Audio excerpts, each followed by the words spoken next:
Hello everyone, and welcome back to another episode of the Lord of the Rings AMA podcast.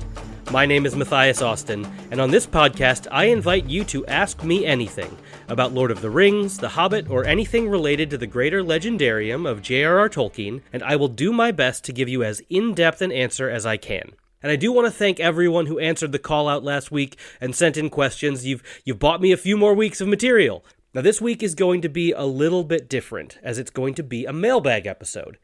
These are a collection of questions I've received that don't have enough background or context to fill out a whole full 30-minute episode, 25-30 minutes, but the answers are interesting enough that I want to talk about them.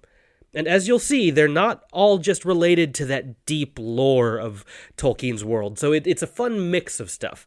And if you're inspired by any of these questions to submit a question of your own, feel free to email in to lotramapod@gmail.com, and you might make the next batch, or possibly the next full-length episode. So, send what you got. Now let's get started. The first question comes to us from Judah in Warrenville. Judah asks, who is Saruman? Why did he turn evil? How did he figure out how to create the Uruk-hai? Why was he the head of the White Council if he was going to be evil? Now thank you for those questions, Judah. And I had really hoped to make this a full-length episode, but even if I add in all of the background Tolkien wrote about all of the wizards, he just didn't write enough. So I'm going to tell you all the information I could find about Saruman, and I'll add in a few tidbits about the other wizards along the way. Now, most of this comes from the posthumously released Unfinished Tales, a collection of unfinished tales published in 1980 by Christopher Tolkien, where J.R.R. Tolkien expanded on stories and background information of his legendarium. And in Unfinished Tales, he tells us that Saruman is one of the Istari, which Istari translates to wizard. It roughly means wise one. Now, all of the Istari, 5 in total, are actually Maiar, those angelic beings who were incarnated into the bodies of seemingly old men. And they were sent by the Valar to aid the elves and men in the fight against Sauron in the Third Age, roughly the year 1000, though it is possible that some of them came earlier, which we will get to in a little bit. Now, Tolkien says that the Valar were given permission by Iluvatar to do this, so I need to correct myself. In past episodes, I said Iluvatar directly intervened in the affairs of Middle-earth 3 times. The creation of dwarves, during the story of Beren and Luthien, and in the destruction of Numenor. But it does seem that the arrival of the wizards was only done with his permission.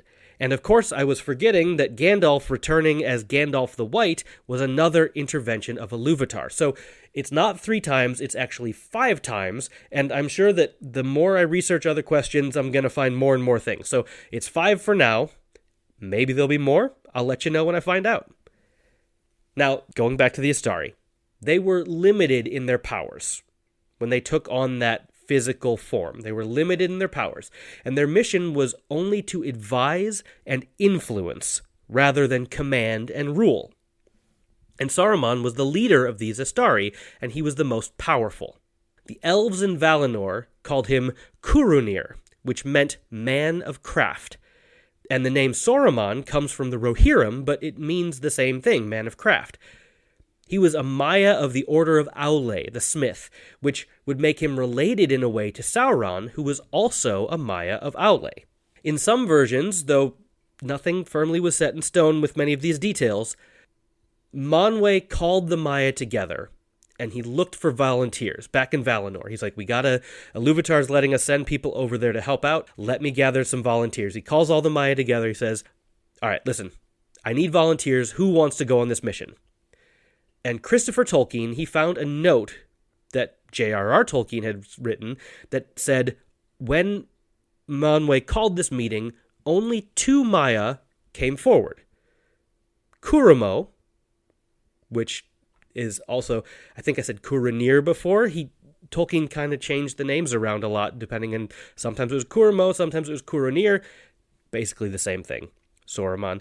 So Kuramo was chosen by Aule. Another one that stepped forward and volunteered was a Maia named Alatar, who was sent by Orome. Now then Manwë looked around at all the Maya, and he goes, "Hey, where is Olorin?" And Olorin, who was clad in gray, he had just come back from a journey, and he was seated at the very edge of the council. He said, "Yeah, Manwë, yeah, I'm here. What would you like?" And Manwë replied that he wanted Olorin to go as the third messenger to Middle-earth. And it's marked in parentheses in that note that Olorin was a lover of the Eldar that remained in Middle-earth. So that seems to explain why Manwë wanted him to go. But Olorin, he said, "No, Manwë, I'm sorry. I'm too weak for this task, and I'm afraid of Sauron." And then Manwë said that was all the more reason why he should go, and that he commanded Olorin, and then there's illegible words that follow that seem to say the word third. Varda then, Manwë's wife, queen of the Valar, looked up and he said, "No, he's not the third." And Curumo remembered that.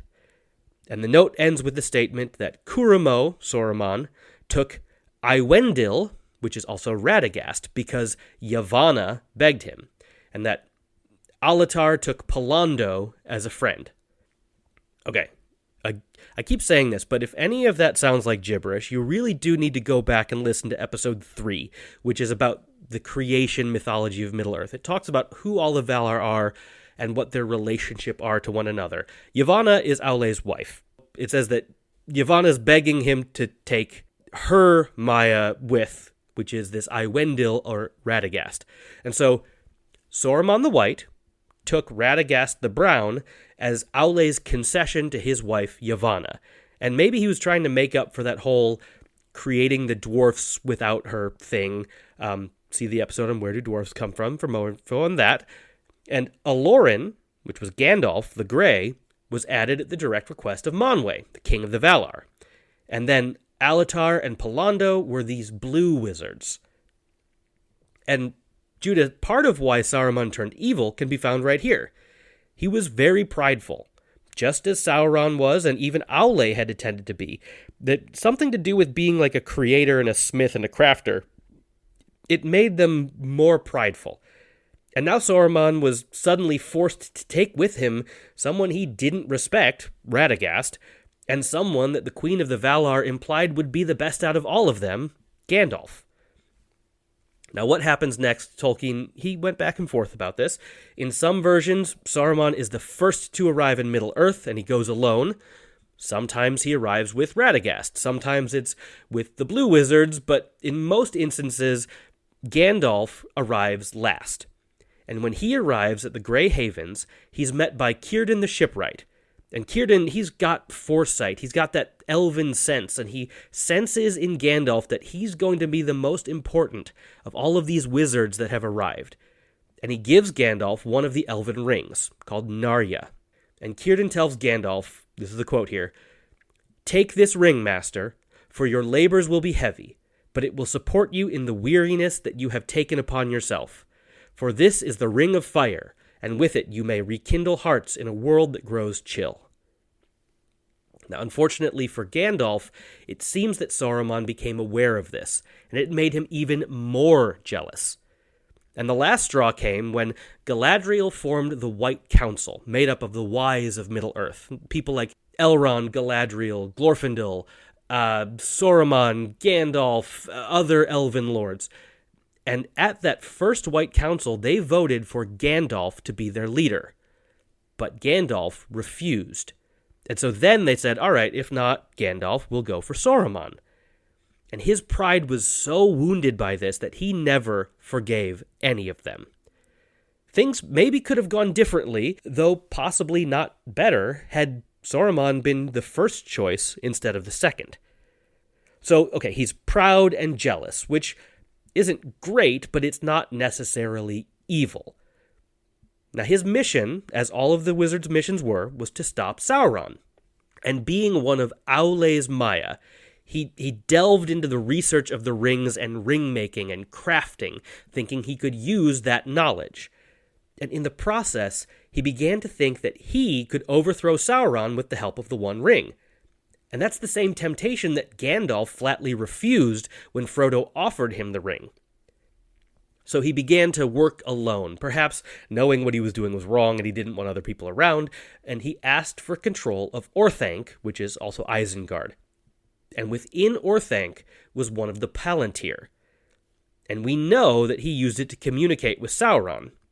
So perhaps in his arrogance, he thought, like Denethor did, he would withstand Sauron's influence and use it to spy on him. But in the end, Sauron was able to influence his mind. So that might be how he started to turn evil. And as for how he learned to make the Uruk-hai, remember that he and Sauron were very similar, and they thought alike. Now, it could also be that Sauron gave him instructions through the Palantir. We can't really know for sure, but Peter Jackson in the films does show Sauron giving Saruman the command to build an army. So it's not an unreasonable thought that Sauron actually gave him that knowledge. Now, the last thing I'm going to say on the topics of wizards has to do with our good friends Alatar and Palando, the Blue Wizards. Or should I say Morenatar and Romestamo? You see, Tolkien wrote some notes about two wizards that arrived in the Second Age of Middle-earth, which is thousands of years before Saruman, Gandalf, and Radagast. And he wrote it in that note, he said they traveled into the east to combat Sauron's growing influence. And Tolkien wrote, "They must have had very great influence on the history of the Second Age and the Third Age in weakening and disarraying the forces of the East, who would both in the Second and Third Age otherwise have outnumbered the West." So, okay, was this a rewrite of Alatar and Palando?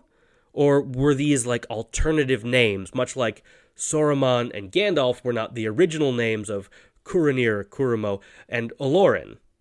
That seems like most likely that there were only ever 5 wizards. So maybe it was just another name for those blue wizards, and then he changed his mind about when they arrived in Middle-earth.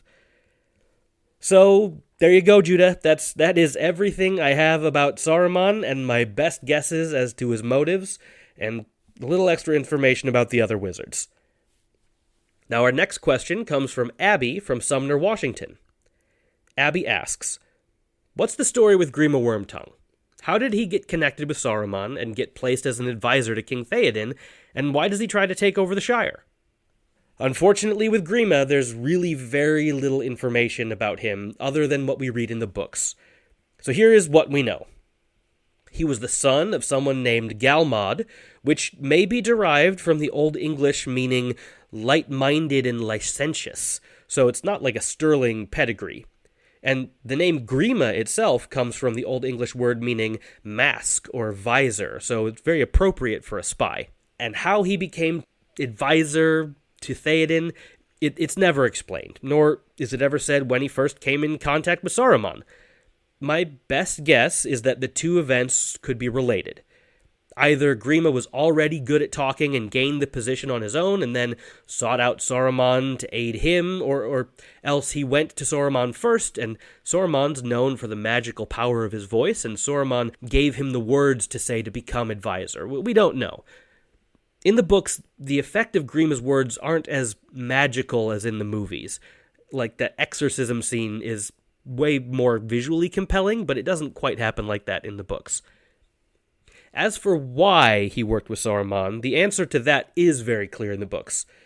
He wanted Éowyn, and Saruman promised him that he could have her when Rohan was overthrown. It is exceptionally gross, and I'm not even going to use the words love or marriage here. It was just this pure desire for possession. Now, as for your last question about why he tries to take over the Shire, the answer is a simple and tragically fitting one. He didn't want to, but he felt he had nowhere else to go, and so he remained with Saruman despite having come to hate him. Saruman also had come to despise Grima and would emotionally and physically abuse him, and the fate of Grima and Saruman is an example of one of Tolkien's key worldview points, which is that evil, when left to its own devices, will inevitably turn on and defeat itself. Now there's one more place that Tolkien wrote about Grima. In the Unfinished Tales, Tolkien gives us the Nazgul point of view of their search for the Shire in the Fellowship of the Ring. And we're told that they traveled through Rohan, and they met with Saruman to see if he knew anything about this place called the Shire. And at this point, Saruman was betraying just everybody, and he wanted to use the ring on his own to usurp Sauron, so Saruman lied through his teeth, saying that he didn't know where it was, but that they should search for Gandalf. Gandalf had just escaped. The eagles had just picked him up off the top of the tower. And he said, go find Gandalf. Gandalf definitely knows.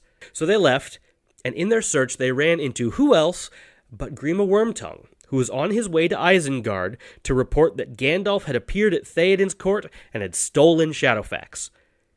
And when he was questioned by the Nazgul, he immediately fell to pieces. And he didn't show the same intestinal fortitude of Saruman, probably because he wasn't behind the stone walls of Orthanc, he was just out in the open. And so he told the Nazgul everything he knew, specifically that the Shire was the land of the halflings, and the exact directions on how to get there. Oh, and also Saruman knew all of that stuff I just told you. And the Nazgul found him so pathetic, they decided to just leave him alive, because they figured his quick willingness to betray Saruman was likely going to resurface at some point in the future. So Grima ended up being a prime mover of world events outside of Rohan.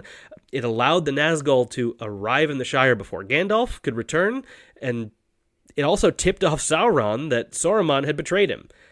So, yeah, there you go, Abby. That's everything I've got about what Tolkien tells us about the betrayer, Grima Wormtongue. Our next question comes from Lydia from San Diego. Lydia asks, Aragorn is one of the Dunedain, and also the descendant of Isildur, one of the Numenorians.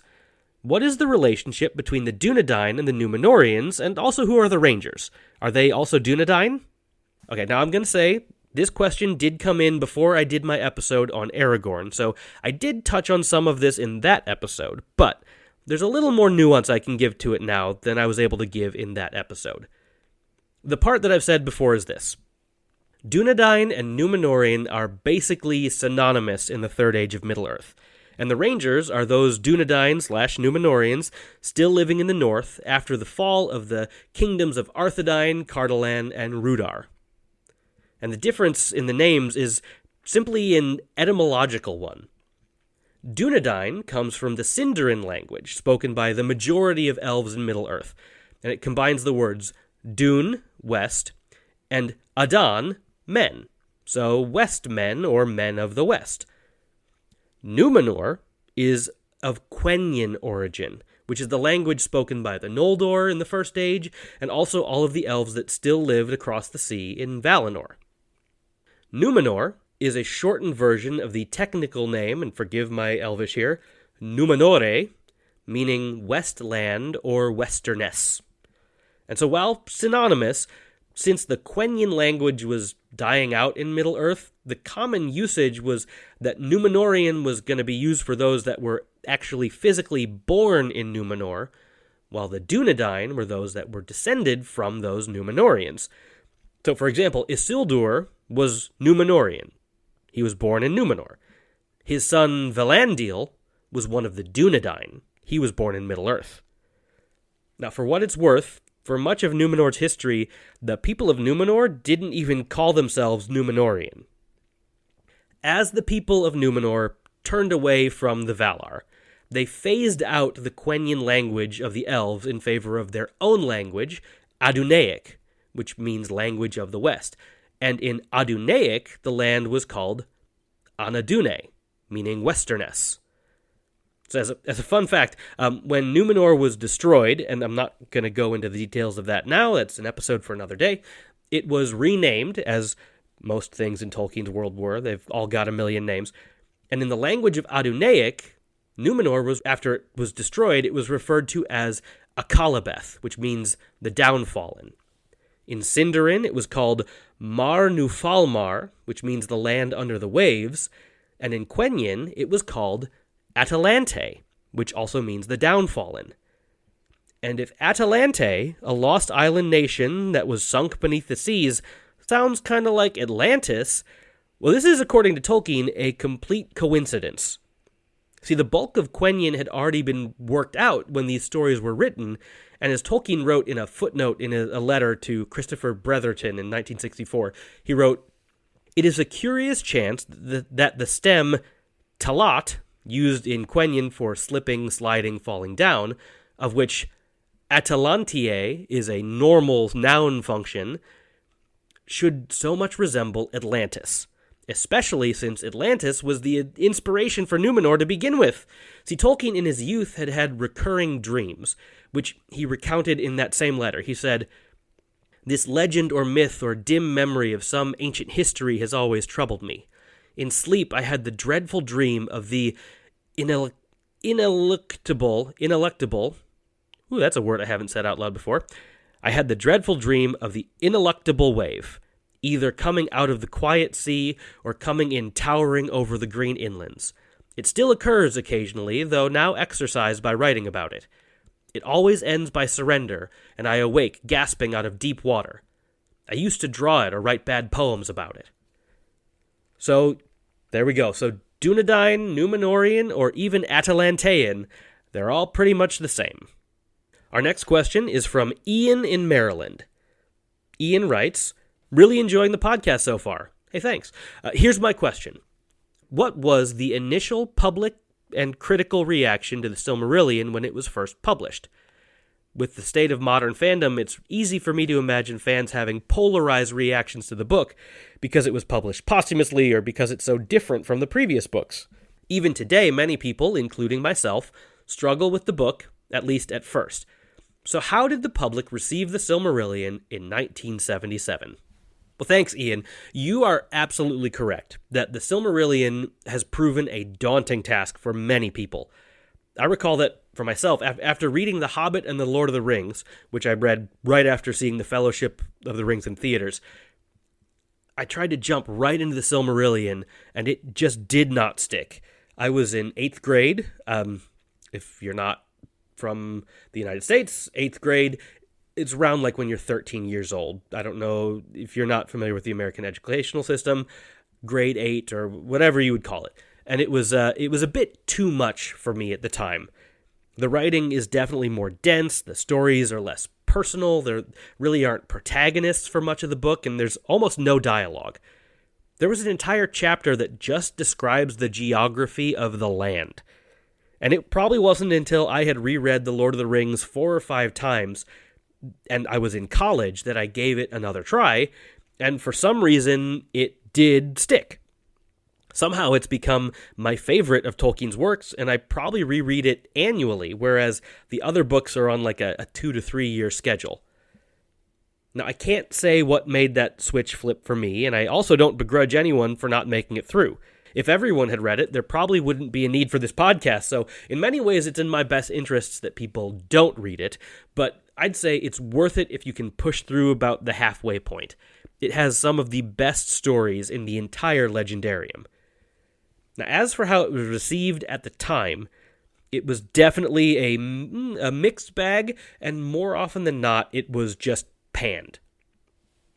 In his review for The Spectator, Christopher Booker wrote this about the Silmarillion. After extolling the virtues of The Hobbit and The Lord of the Rings, he writes, "I must now make an admission which I had never had to make before in reviewing any book, and hope never to make again, which is that, not for want of trying, I have found the new Tolkien epic, the Silmarillion, literally unreadable."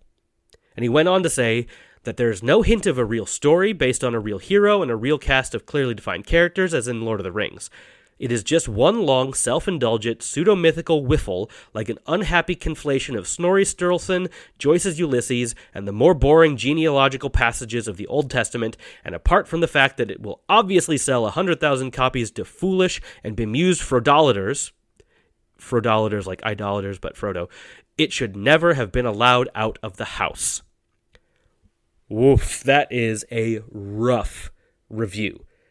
So let's try another one from The New Republic, written by L.J. Davis. He concludes in his review like this. The book is little more than a weak gloss of Tolkien's infinitely more mature later work, and so it should be read, if at all. Indeed, much of the material is included in the appendices of The Lord of the Rings in condensed and more intriguing form. Its publication now, especially when accompanied by such unbridled enthusiasm on the part of the industry, is not only questionable, but is bound to lead many of Tolkien's admirers to grave disappointment. Noble intentions do not necessarily produce a noble work. Perhaps the opposite is more often true than otherwise.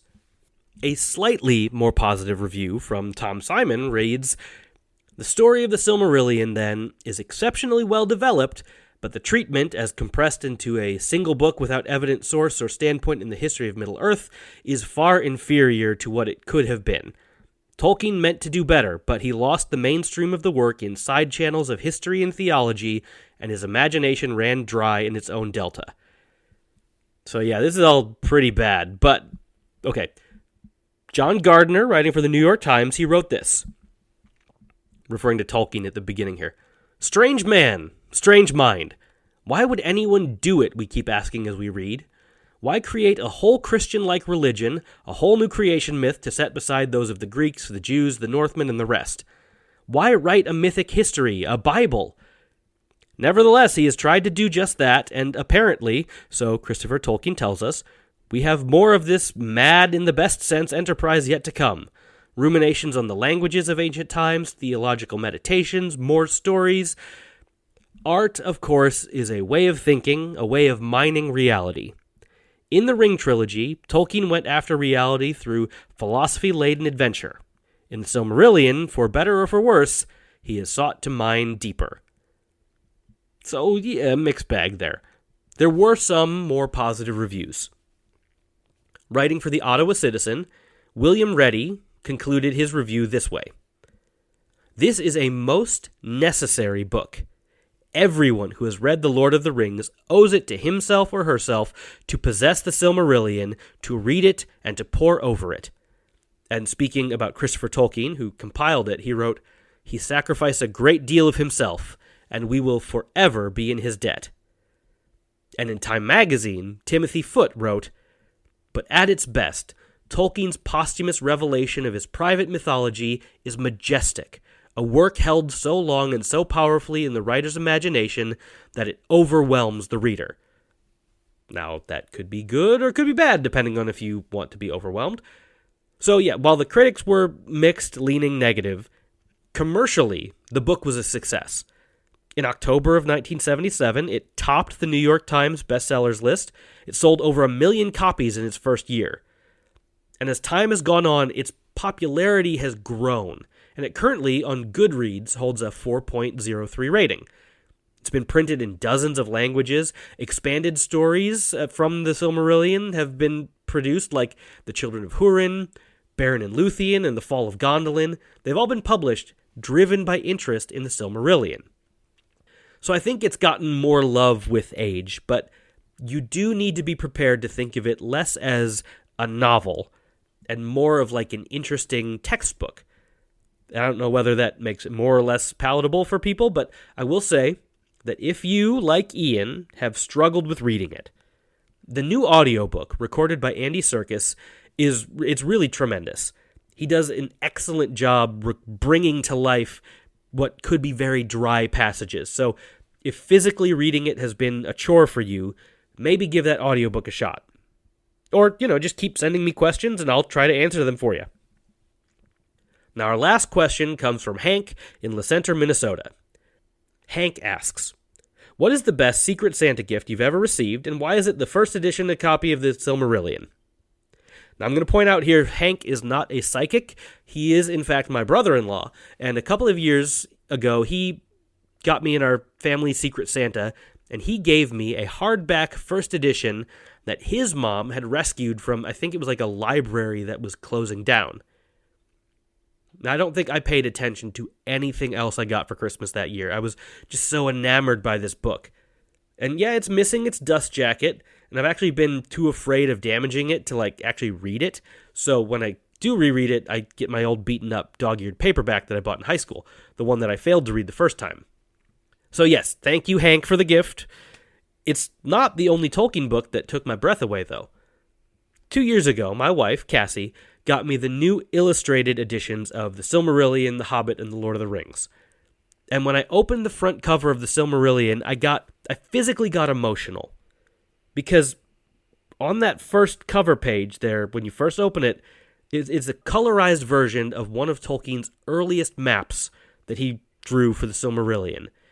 And unlike some of the other maps that you see in the books that get all tidied up, you could still see where Tolkien would cross out a label and write in a new one.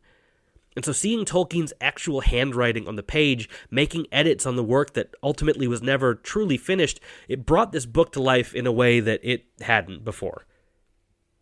So thank you once again to Judah, Abby, Lydia, Ian, and of course, Hank, for your questions. And if you, like these wonderful people, would like to submit a question, email it in to lotramapod@gmail.com.